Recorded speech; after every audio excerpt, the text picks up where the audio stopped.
주님의 크신 사랑, 주님의 크신 사랑 찬양해.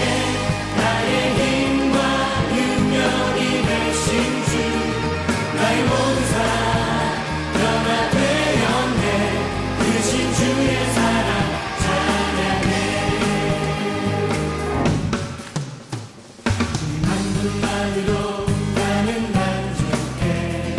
나의 모든 것 되신 주님 찬양해. 나의 영원한 생명 되신 예수님 목소리 높여 찬양해. 주님의 크신 사랑 찬양해. 나의 힘과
안녕하세요 여러분. 오늘은 바닷가로 가볼 거예요. 바닷가가 뭐냐면 이렇게 파란 물이 있는 큰 바다에 딱 가까이 있는 땅을 얘기해요. 거기에 보면 여기 초록색 부분은 땅이고요. 그리고 여기 파란색 부분은 바닷물이랍니다. 그런데 오늘은 왜 여기로 가냐면 예수님께서 바닷가에서 말씀을 전하셨기 때문이에요. 한번 바닷가로 가볼게요. 여기에 배가 한 척 있어요. 그리고 예수님이 그 배에 타셨는데 예수님께서 이 배에서 사람들을 향해서 말씀을 전하셨답니다. 사람들은 이렇게 바닷가에 모여서 온 가족, 친구들이 모두 모여서 예수님의 말씀을 듣는 거예요. 그런데 예수님께서 말씀을 전하셨는데 오늘은 비유로 하셨답니다. 비유가 뭐냐면 있는 사실 그대로 얘기하는 것이 아니라 어떤 의미를 전달하기 위해서 이야기를 만들어내서 오히려 그 의미가 잘 전달될 수 있도록 얘기해 주는 것을 비유라고 해요. 오늘 비유의 말씀은 무엇이냐면 높은 산이 있고 그리고 들이 있고 밭이 있고 길가가 있는 곳이 있었어요. 여기 중간에 선이 보이죠? 중간에 보이는 선은 길가인데 그런데 거기에서 농부가 씨를 뿌리려고 합니다. 농부가 한 손에는 바구니 안에 씨앗이 가득 든 바구니를 들고 있고요. 그리고 다른 손으로는 씨를 이렇게 촥 뿌리는데 그만 첫 번째 씨는 길가에 뿌려졌어요. 길가에 뿌려진 씨는 땅으로 가서 뿌리를 내고 그 다음에 비가 오면은 그 비에 물을 머금고 자라나야 되는데 그러지 못하고 길가에 뿌려졌기 때문에 새들이 와서 그 씨앗을 다 먹어버렸답니다.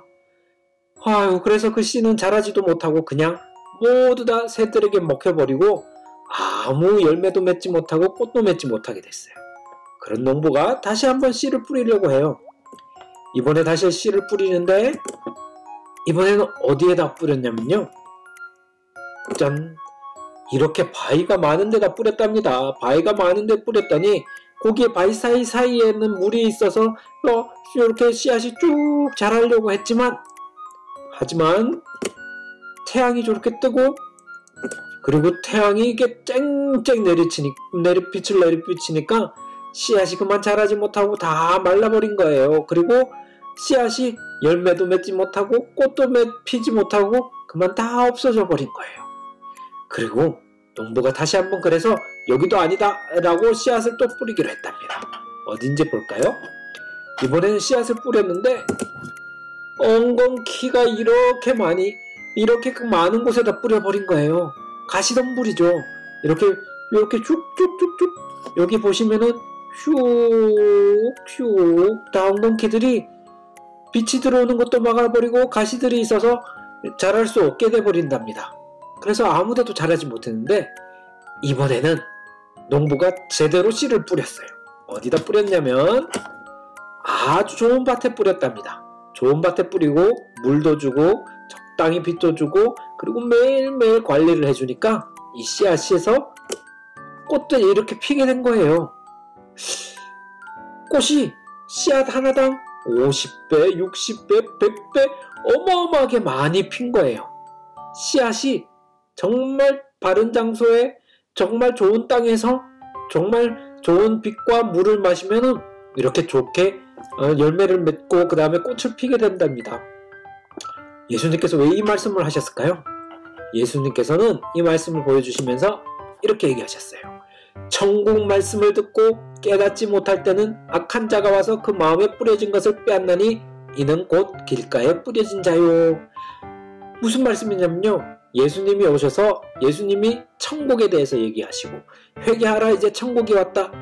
천국에 대해서 이렇게 말씀을 하실 때 길가에 뿌려진 씨앗은 이 얘기가 들은 것을 그만 악한 사람들에게 다 뺏겨버린 거예요. 마음에 꼭 그 말씀을 간직하고 마음속에서 무럭무럭 키워야 하는데 그러지 못하고 악한 사람들에게 이 씨앗을 다 뺏겨버린답니다. 그리고 돌밭에 뿌려진다는 것은 말씀을 듣고 즉시 기쁨으로 받되 그 속에 뿌리가 없어 잠시 견디다가 말씀으로 말미암아 환난이나 박해가 일어날 때는 곧 넘어지는 자요 라고 말씀하셨어요. 돌밭에 씨앗이 뿌려졌다는 것은 예수님의 말씀을 듣고 예수님이 살아계신 걸 알 때는 그때는 막 기뻐요. 너무 좋아요. 그런데 그러면 샥 돌아서서 그걸 다 잊어버리는 거예요. 예수님이 오셨던 것, 우리를 구원해 주셨다는 것, 그리고 회개하면 천국에 간다는 걸 다 듣고도 잠시 듣고 잊어버리는 거예요. 그리고 그 다음에 하나 더 있었죠. 가시떨기에 뿌려졌다는 것은 말씀을 들으나 세상의 염려와 재물의 유혹에 말씀이 막혀 결실을 맺지 못하는 자요. 이런 경우는 뭐냐면 말씀을 매주 들어요. 그리고 말씀을 너무 좋아해요. 예수님 만나는 것도 좋아요. 그런데 그게 싹을 피우고 꼭 열매를 맺어야 되는데 그만 세상의 염려와 재물의 유혹에 말씀이 마음속에서 자라지 못하고 꽃까지 피지 못하게 되는 거예요. 살다 보면 이런 걱정, 저런 걱정들이 들어옵니다. 그럴 때 그 걱정을 더 크게 생각하는 거예요. 사실은 그 걱정보다는 내 안에 주님이 주신 말씀 씨앗을 더 크게 생각해야 되는 거예요. 그러면 좋은 땅에 뿌려진답니다. 좋은 땅에 뿌려졌다는 것은 말씀을 듣고 깨닫는 자니 결실하여 어떤 것은 100배, 어떤 것은 60배, 어떤 것은 30배가 되느니라. 길가에 뿌려지거나 돌밭에 뿌려지거나 가시덤불에 뿌려진다면 어떤 열매도 맺지 못하는데요. 여기에는 씨앗은 하나지만 아무리 못해도 30배, 60배, 많으면 100배까지 그 열매가 맺혀진답니다. 우리가 염려, 세상 염려, 걱정에 매여 있지 않고 그리고 예수님이 주신 말씀을 잠시 돌밭에 뿌려진 것처럼 잠시 받아버리고 깜빡 잊어버리거나 아니면 잠시 받아들인 걸 그냥 악한 사람들이 뺏기지 않고 마음속에 꼭 간직하고 예수님과 같이 그 물을 주듯이 예수님께 기도를 하고 예수님과 같이 그 말씀을 가지고 마음속에서 시간을 보내면요. 그 열매가 적어도 30배, 더하면 60배, 어떨 때는 100배까지 그 열매를 맺는답니다. 이 말씀 기억하면서 오늘 기도할게요. 하나님 아버지 감사합니다. 말씀의 씨앗이 저에게 뿌려졌습니다. 그런데 이 말씀의 씨앗을 한 번 받고 기뻐서 버리지 아니하고 예수님과 동행하면서 그 말씀을 하나님 더욱 키워가고 그리고 천국에 대한 그 복음을 저희 마음속에서 더욱 더 많이 키워갈 수 있는 저희들 되게 주님 도와주세요. 주님, 우리가 한 주간 살면서도 세상 염려에 하나님 이렇게 좌로 치우치고 우로 치우치지 않고 하나님 아버지 그때마다 이 주신 말씀을 하나님 마음속에서 붙잡고 오히려 그 말씀의 씨앗을 더 키울 수 있는 저희들 되게 주님 도와주세요. 예수님 이름으로 기도드립니다. 아멘.